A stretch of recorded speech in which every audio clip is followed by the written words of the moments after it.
चलिए ठीक है साहब, आज हम लोग स्टार्ट करेंगे लेक्चर नंबर 21। ठीक है, और आज के लेक्चर में हम लोग पढ़ेंगे velocity ratio of gear drive. बहुत ही अच्छे तरीके से हमने gear and types of gear समझाया है। देखिए, लेट अस सपोज ये दो गियर आपस में मेश्ड हैं, है ना। तो ये दोनों आपस में रोटेट करेंगे।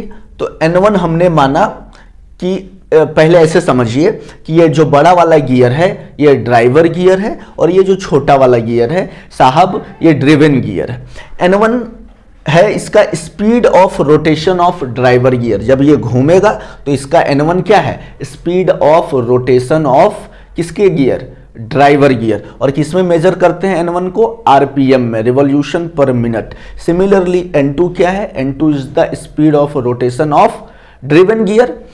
अब देखिए T1, अब क्योंकि ये गियर है तो गियर पर दांत बने हुए हैं, तिथ बने हुए हैं। यहाँ पे हमने नहीं बनाया है, बट ये आप समझिए कि इसमें दांत बने हुए हैं। तो T1 क्या है? नंबर ऑफ तिथ on driver gear. Driver gear पर कितने नंबर ऑफ तिथ हैं। और T2 है नंबर ऑफ तिथ ऑन ड्रिवन गियर। T2 जो है इस ड्रिवन गियर पर कितने नंबर ऑफ तिथ लगे हुए हैं, उसको बोलेंगे T2।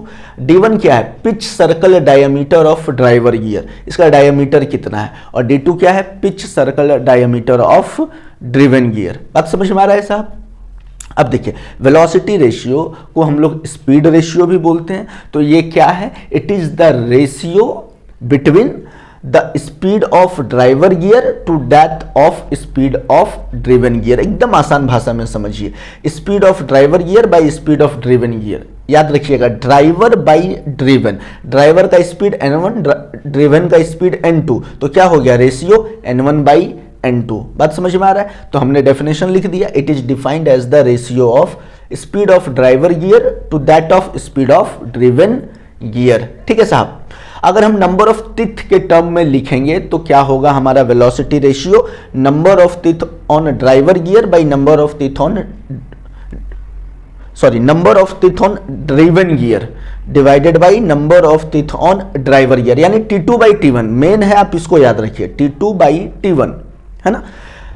In terms of speed N1 by N2, in terms of तिथ T2 बाई T1। तो T2 तो आपको समझ में आ जाएगा कि ये ड्रिवन गियर है। T1 किसका दांत है? ड्राइवर गियर का। तो आप आराम से डेफिनेशन लिख सकते हैं इन टर्म्स ऑफ तिथ कि नंबर ऑफ तिथ on driven gear by number of तिथ ऑन ड्राइवर गियर। और अगर हम in terms of pitch circle diameter लिखें तो D1 बाई D2। सबसे इंपॉर्टेंट है ये याद रखना, D1 by D2 in terms of diameter, in terms of तिथ T2 by T1, in terms of speed N1 by N2।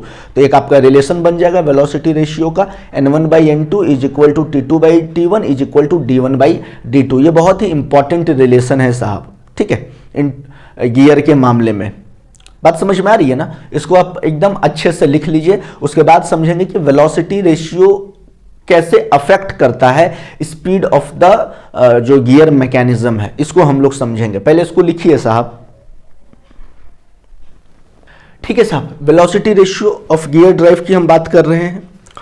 तो वेलोसिटी का मतलब कौन सा वेलोसिटी? Angular velocity. डेफिनेटली जब ये घूमेगा तो ये कौन सा वेलोसिटी उत्पन्न करेगा? That is called angular velocity, जिसको हम लोग रिप्रेजेंट करते हैं ओमेगा से। एंगुलर वेलोसिटी को ओमेगा से रिप्रेजेंट करते हैं साहब, ओमेगा से। ठीक है ना। तो हमने वेलोसिटी रेशियो को जब वेलोसिटी रेशियो का जो फॉर्मूला हमने लिखा है N1 बाई N2, यानी speed of driver gear by speed of driven gear. ये कहाँ से लिखा साहब? वेलोसिटी रेशियो को हमने लिखा, वेलोसिटी की जब भी बात करेंगे तो एंगुलर वेलोसिटी के बारे में बात करेंगे। Angular velocity of driver gear by angular velocity of driven gear. और एंगुलर को किससे रिप्रेजेंट करते हैं? ओमेगा से। तो ऊपर वाले के लिए ओमेगा 1 हो गया, नीचे वाले के लिए ओमेगा 2 हो गया। और ओमेगा का क्या फॉर्मूला होता है? 2 पाई n बाई 60। तो अगर ओमेगा 1 लिखेंगे तो 2 पाई n1 बाई 60, ओमेगा 2 लिखेंगे तो 2 पाई n2 बाई 60। तो ओमेगा 1 बाई ओमेगा 2 जब करेंगे तो साहब 2 पाई n1 by 60 divided by 2 pi n2 by 60। तो 2 पाई कांस्टेंट है, कट जाएगा, 60 कट जाएगा, तो बचेगा क्या? सिर्फ n1 बाई n2। तो बात समझ में आ गया ना कि velocity ratio in terms of speed n1 by n2 कैसे आया है साहब? इन टर्म्स ऑफ तिथ T2 by T1, in terms of pitch circle diameter D1 by D2। यही तो पढ़ाए हैं। अब देखिए इंपॉर्टेंट चीज सबसे ज्यादा, ये 3 कंडीशन है और ये तीनों कंडीशन काफी ज्यादा इंपॉर्टेंट है साहब, इसको समझिए। If the driven gear has more teeth, मान लीजिए इसको हमने बोला है ड्रिवन गियर छोटा वाला, अगर इसके पास ज्यादा दांत होगा, नंबर ऑफ टीथ ज्यादा होगा एज कंपेरिजन टू दिस, है ना। अगर T2 के पास नंबर ऑफ टीथ, ध्यान से समझिए, जो दांत है वो ज्यादा होगा as comparison to the driver gear, तो कंडीशन क्या होगा, T2 is greater than T1, क्योंकि इसमें ज्यादा दांत है तो T2 बड़ा हो गया in terms of teeth, T2 is greater than T1, तो वेलोसिटी रेशियो कितना होगा, लेस देन 1 होगा साहब, हमेशा आप याद रखिएगा। और अगर लेस देन 1 होगा तो अगर ये छोटा है ड्रिवन गियर है और इसके पास जो दांत है उसकी संख्या बहुत ज्यादा है, तो आप याद रखिएगा कि इससे स्पीड बढ़ता है लेकिन टॉर्क घटता है। बहुत ही इंपॉर्टेंट कंसेप्ट बता रहे हैं। इसी का जस्ट वाइस वर्सा, अगर इसके पास ड्राइवर गियर के पास ज्यादा टीथ है और इसके पास कम टीथ है ना, तो स्पीड घटेगा लेकिन टॉर्क बढ़ेगा। टॉर्क क्या होता है ऑलरेडी बता चुके हैं, a kind of twisting force, है ना।